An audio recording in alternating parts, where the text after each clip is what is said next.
আসসালামু আলাইকুম, welcome to our channel medical student Bangla. তাহলে আজকে আমরা ডিসকাস করব ক্রোমোজোম নিয়ে। তাহলে ক্রোমোজোম কি? ক্রোমোজোমটাকে যদি আমরা ভাঙি, ক্রোম মানে হলো কালার, আর সোম বা সোমা মানে হলো বডি, অর্থাৎ এটা একটা কালার বডি।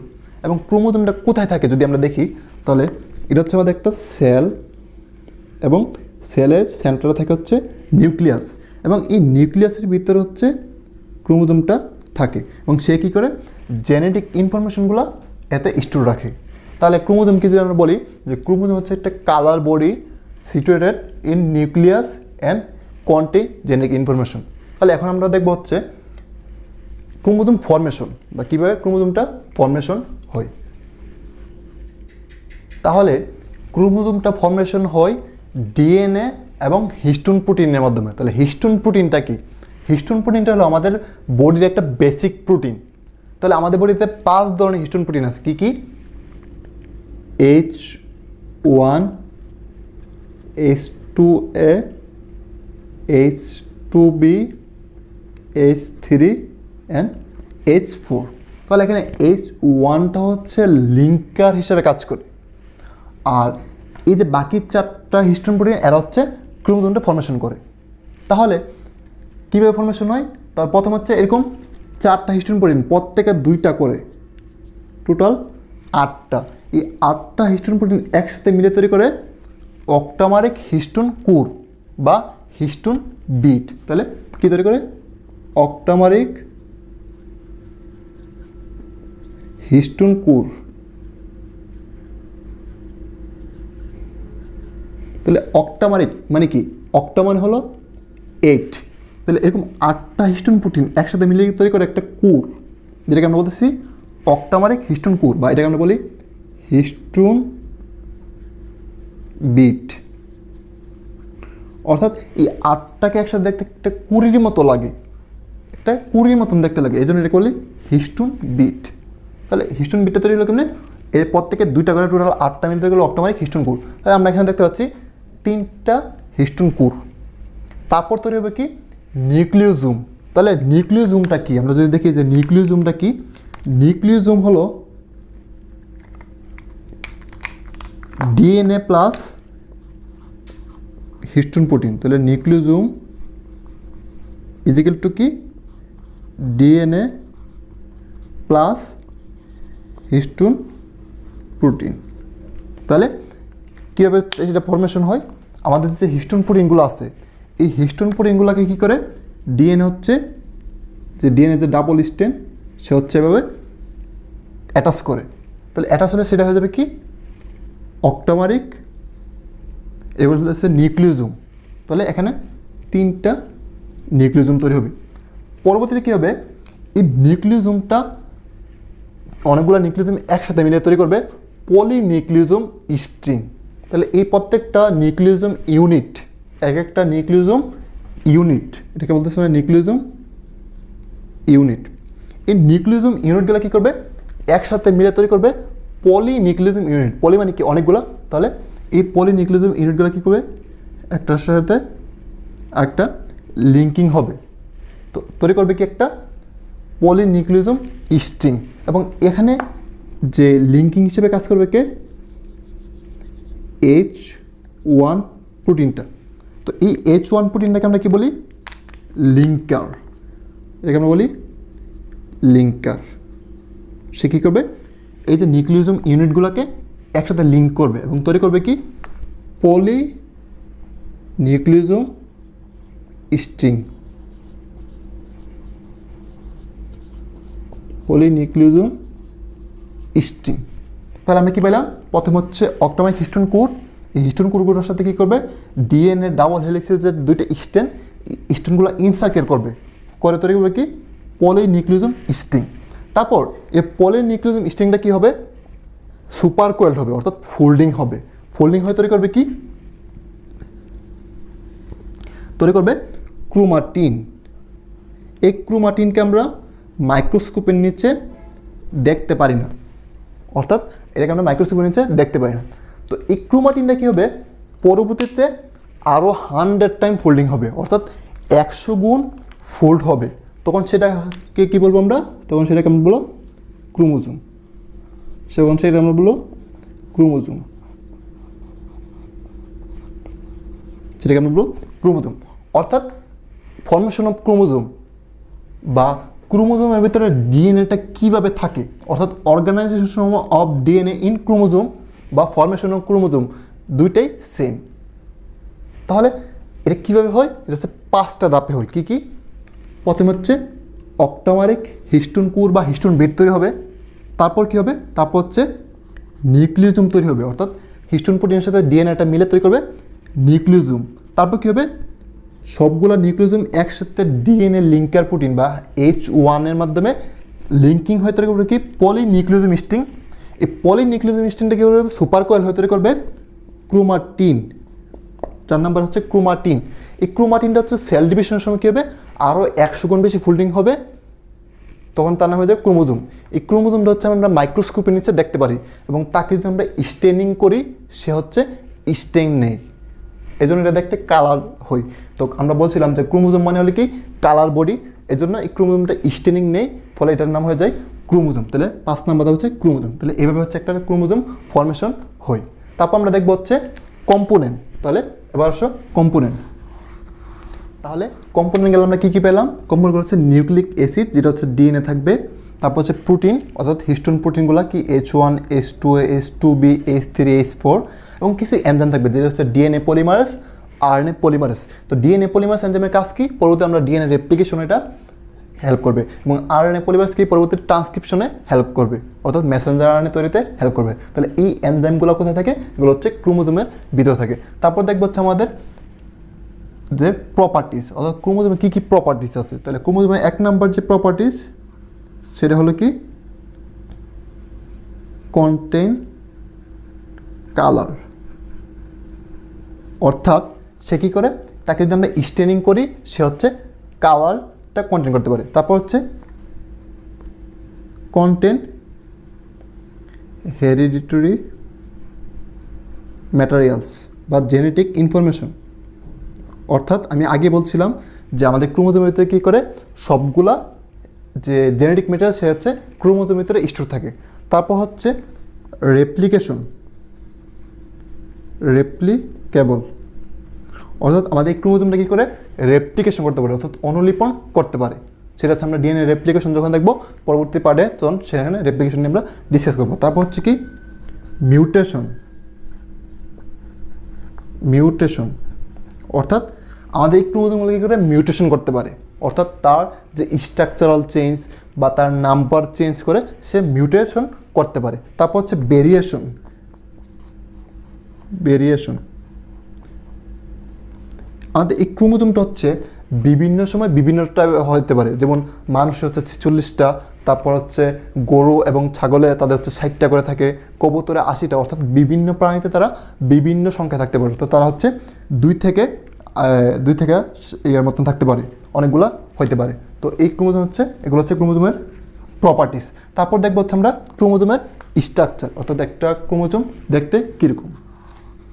তাহলে ক্রোমোজোমের স্ট্রাকচার আমরা কি দেখতে পারি, যে ক্রোমোজোমের এটা যদি একটা ক্রোমোজোমের স্ট্রাকচার হয়, তাহলে এই যে ক্রোমোজোমের যে সবচেয়ে বাহিরের যে প্রান্তের যে পার্টটা সেটাকে আমরা বলতেছি কি টেলোমিয়ার, টেলোমিয়ার, এবং এই যে ভিতরের যে পেছানোর যে অংশটা সেটাকে আমরা বলতেছি ক্রোমাটিন, ক্রোমাটিন। এবং এই যে এক একটা বাহু, এই বাহুগুলোকে আমরা বলতেছি কি ক্রোমাটিড, ক্রোমাটিড। এবং এই যে প্রত্যেকটা মাঝখানে ক্রোমোজোম দুইটা বাহুর মাঝখানে একটা কনস্ট্রিক্টেড থাকে, এটাকে আমরা বলি প্রাইমারি কনস্ট্রিক্টেড বা এটাকে আমরা বলতেছি সেন্ট্রোমিয়ার, সেন্ট্রোমিয়ার। এই সেন্ট্রোমিয়ার দ্বারা হচ্ছে ক্রোমোজোমের দুইটা বাহু কানেক্টেড থাকে এবং এই সেন্ট্রোমিয়ারটা হচ্ছে কালারলেস, অর্থাৎ আমরা জানি ক্রোমোজোমটা হচ্ছে কালার বডি, এর মধ্যে সেন্ট্রোমিয়ারটা হচ্ছে কালারলেস, কোনো কালার থাকে না, অর্থাৎ সে স্টেনিং নেয় না। এবং এই কনস্ট্রিক্টরের কাছে একটা যে লাল যে অংশটা দেখতে পাচ্ছি সেটা হচ্ছে কাইনেটোকোর, টু কোর। এবং আরেকটা যে কনস্ট্রিক্টর সেটাকে আমরা বলতেছি secondary constrictor. Secondary constrictor, secondary constrictor. এবং এই যে অংশটা এটাকে আমরা বলছি সেট বা স্যাটেলাইট। তাহলে আমরা জানি যে ধরি আমাদের মানুষ হচ্ছে 46টা ক্রোমোজোম থাকে, তাই না? 23 পেয়ার। তাহলে এই 23 ভিতরে যেই ক্রোমোজোমটা হচ্ছে নিউক্লিওজোমের সাথে কানেক্ট থাকে সেটাকে আমরা বলছি সেট ক্রোমোজোম। এবং সেট ক্রোমোজোমে কী থাকে? স্যাটেলাইট থাকে প্রান্তের দিকে। অর্থাৎ আমরা যদি ফিগারটা দেখি, এটা হচ্ছে সেল, সেলের ভিতরে কী থাকে? নিউক্লিয়াস। এই নিউক্লিয়াসের থেকে নিউক্লিওলাস, এই নিউক্লিয়াস আর এর পাশে থাকে হচ্ছে ক্রোমোজোমগুলো। তো ক্রোমোজোমের যে ক্রোমোজোমটা হচ্ছে এই নিউক্লিওলাসের সাথে কানেক্টেড থাকে সেটাকে আমরা বলি সেট ক্রোমোজোম। অর্থাৎ এই 46টা অর্থাৎ 23 পেয়ার ক্রোমোজোম সবগুলা নিউক্লিওলাসের সাথে অ্যাটাচ থাকবে না, শুধুমাত্র একটা অংশ অ্যাটাচ থাকবে, সেই ক্রোমোজোমটাকে আমরা বলি কি? Set chromosome. এবং এই যে দুইটা ক্রোমাটিড, এই যে দুইটা ক্রোমাটিড একে পরস্পরকে বলে সিস্টার ক্রোমাটিড। সিস্টার ক্রোমাটিড অর্থাৎ তারা একটা সেন্ট্রোমিয়ার দ্বারা কানেক্টেড। এবং এই যেখানে যে বললাম ক্রোমাটিন, এই যে ভিতরে যে পেছানো অংশটা আমরা একটু আগে পড়ে আসছিলাম যে ক্রোমাটিন, এই ক্রোমাটিন হচ্ছে দুই ধরনের। ক্রোমাটিন থাকে দুই ধরনের, কী কী? ইউক্রোমাটিন আর হচ্ছে হেটারোক্রোমাটিন। হেটারোক্রোমাটিন। তাহলে ইউক্রোমাটিন এবং হেটারোক্রোমাটিন জিনিসটা কি? আমরা এখান থেকে যদি কেটে আনি তাহলে দেখতে পাবো যে এর কিছু অংশ বেশি পেঁচানো আর কিছু অংশ হচ্ছে কম পেঁচানো। তাহলে এই বেশি পেঁচানো অংশটাকে আমরা বলতেছি হেটারোক্রোমাটিন। হেটারোক্রোমাটিন। আর কম পেঁচানো অংশটাকে আমরা বলতেছি ইউক্রোমাটিন। ইউক্রোমাটিন। এবং এই যে হেটারোক্রোমাটিন, এই হেটারোক্রোমাটিনে কী করবে? ডিএনএ কম থাকবে। এই হেটারোক্রোমাটিনে কী হবে? ডিএনএ কম থাকবে। অর্থাৎ আমরা দেখছিলাম একটু আগে যে ডিএনএটা যখন নিউক্লিওজোমের সাথে যখন যে কী বলে হিস্টোন প্রোটিনের সাথে যখন লাগে তখন থেকে আমরা বলি নিউক্লিওজোম। তো ওইখানে হচ্ছে যেখানে বেশি পেঁচানো সেখানে হচ্ছে ডিএনএটা কম থাকবে, অর্থাৎ সেটা হচ্ছে ফর্ম করবে হেটারোক্রোমাটিন। এটা পেঁচানো বেশি থাকবে বাট ডিএনএ কম থাকবে। আর ইউক্রোমাটিন হচ্ছে পেঁচানো কম কিন্তু ডিএনএ বেশি থাকবে। তাহলে এ হচ্ছে একটা ডিএনএর স্ট্রাকচার, আর সরি এটা হচ্ছে একটা ক্রোমোজোমের স্ট্রাকচার। তাহলে এখন আমরা দেখব হচ্ছে ক্রোমোজোমের টাইপস। তাহলে ক্লাসিফিকেশনটা আমরা প্রথমে করব হচ্ছে সেন্ট্রোমিয়ারের নাম্বারের উপর ডিপেন্ড করে। সেন্ট্রোমিয়ারের নাম্বার। তাহলে সেন্ট্রোমিয়ারের নাম্বার উপর ডিপেন্ড করে ক্রোমোজোম হচ্ছে 5 প্রকার। কি কি? Monocentric, monocentric. তাহলে আমরা নাম দেখে বুঝতে পারতেছি মনো মানে হলো এক, সেন্ট্রিক অর্থাৎ একটা মাত্র সেন্টিমিটার থাকবে। যে ক্রোমোজোমের একটা মাত্র সেন্টিমিটার সেটাকে বলতে হচ্ছে মনোসেন্ট্রিক। তারপর হচ্ছে বাইসেন্ট্রিক। তাহলে আমরা জানি বাই বা ডাই মানে হলো 2 অর্থাৎ এতে 2টা সেন্টিমিটার থাকবে, সেটাকে আমরা বলি বাইসেন্ট্রিক ক্রোমোজোম। তারপর হচ্ছে পলিসেন্ট্রিক, পলিসেন্ট্রিক ক্রোমোজোম। তাহলে পলি মানে অনেক, সেটা কি 2-এর বেশি থাকবে, অর্থাৎ অনেকগুলো সেন্টিমিটার যদি থাকে একটা ক্রোমোজোমেতে তখন সেটাকে আমরা বলি পলিসেন্ট্রিক ক্রোমোজোম। তারপর হচ্ছে ডিফিউজড। ডিফিউজটা কি? সেন্টিমিটার আছে বাট কোনো স্পেসিফিক জায়গাতে নাই, অর্থাৎ কোনো নির্দিষ্ট জায়গায় সেন্টিমিটার নাই, তখন সেটাকে আমরা বলি কি? Diffuse chromosome. তারপর হচ্ছে অ্যাক্রোসেন্ট্রিক। অ্যাক্রোসেন্ট্রিক ক্রোমোজোমটা কি? আমরা জানি এ মানে হচ্ছে নাই, তার মানে কি এটাতে কোনো সেন্ট্রোমিয়ারই থাকবে না, তখন এটাকে আমরা বলি অ্যাক্রোসেন্ট্রিক ক্রোমোজোম। তারপর যে ক্লাসিফিকেশনটা দেখব সেটা হচ্ছে ক্রোমোজোম সেন্ট্রোমিয়ারের পজিশনের উপর ডিপেন্ড করে, অর্থাৎ সেন্ট্রোমিয়ারের পজিশন, যে সেন্ট্রোমিয়ারটা কোথায় আছে তারপর ডিপেন্ড করে হচ্ছে ক্রোমোজোম হওয়ার 4 ধরনের। কি? প্রথম হচ্ছে মেটাসেন্ট্রিক। তাহলে আমরা জানি মেটা মানে হলো মধ্যখানে, অর্থাৎ এটা যদি একটা ক্রোমোজোম হয় তার ক্রোমোজোমটার সেন্ট্রোমিটার কই থাকবে? মাঝখানে থাকবে। তো সেন্ট্রোমিটার থাকবে মাঝখানে। তারপর 2 নাম্বার হচ্ছে কি সাবমেটাসেন্ট্রিক। সাবমেটাসেন্ট্রিক, তাহলে সাব মানে কি আমরা জানি মাঝখানে, তাহলে বা নিচে। তাহলে এই যে ম্যাটার নিচে, অর্থাৎ এটা যদি একটা ক্রোমোজোম হয় তাহলে যে মাঝখান, এই যে মাঝখান তার নিচে, অর্থাৎ এখানে তার অর্ধেক, তাহলে এটা হচ্ছে সাবমেটাসেন্ট্রিক। তারপরটা হচ্ছে টেলোসেন্ট্রিক। তাহলে টেলোসেন্ট্রিক কি? সেটা হচ্ছে টেলোমিয়ারের দিকে থাকবে। টেলোসেন্ট্রিক, তার এটাতে কোথায় থাকবে? একদম প্রান্তের দিকে থাকবে, একদম প্রান্তের কাছে থাকবে সেন্টিমিটারটা। কোথায় থাকবে? প্রান্তের কাছে থাকবে। তারপর হচ্ছে কি অ্যাক্রোসেন্ট্রিক।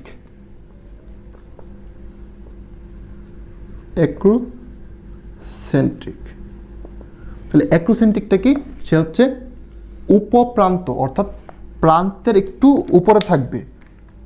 সেন্টিমিটার কোথায় থাকবে? প্রান্তে একটু উপর দিকে থাকবে, তাহলে এর মধ্যে হচ্ছে অ্যাক্রোসেন্ট্রিক। তাহলে এটা হচ্ছে কোথায় হবে? সেল ডিভিশনের মেটাফেজ পর্যায়ে। মেটাফেজ পর্যায়ে এটা পজিশনটা চেঞ্জ হবে যখন এরা যখন হচ্ছে ইকুইটরিয়াল লাইন বা বিষুবীয় অঞ্চলে থাকবে, তখন তারা এখানে সেন্টিমিটার টাইপে প্লেস হবে। তো দেখো এই মেটাসেন্ট্রিকটা কি হয়? বি শেপ, অর্থাৎ দেখতে হচ্ছে এরকম বি শেপ হয়, দেখতে হচ্ছে বি শেপের মতন। তারপর সাবমেটাসেন্ট্রিকটা কি? সাবমেটাসেন্ট্রিকটা হচ্ছে এল শেপ। এটা যদি বি শেপ হয় তারপর এটা হচ্ছে এই এল শেপ, তাহলে ক্রোমোজোমটা দেখতে ঠিক এরকম এল শেপের মতন দেখা যায়। তারপর হচ্ছে টেলোসেন্ট্রিক। টেলোসেন্ট্রিকটা দেখতে কি?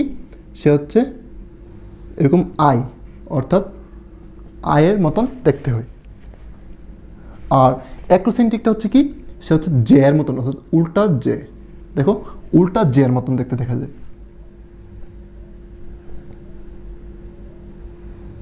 দেখতে উল্টা জে এর মতন দেখা যায়। তাহলে এর উপর ডিপেন্ড করে হচ্ছে আমরা ক্রোমোজোমের শেপটা বুঝতে পারি। তারপর হচ্ছে যেটা দেহ গঠন এবং লিঙ্গের উপর ডিপেন্ড করে, অর্থাৎ ক্রোমোজোমের ক্লাসিফিকেশনটা কী হবে? সেক্স এর উপর ডিপেন্ড করে। তাহলে সেক্সের উপর ডিপেন্ড করা ক্রোমোজোম হচ্ছে 2 ধরনের। কি কি? একটা হচ্ছে অটোজোম।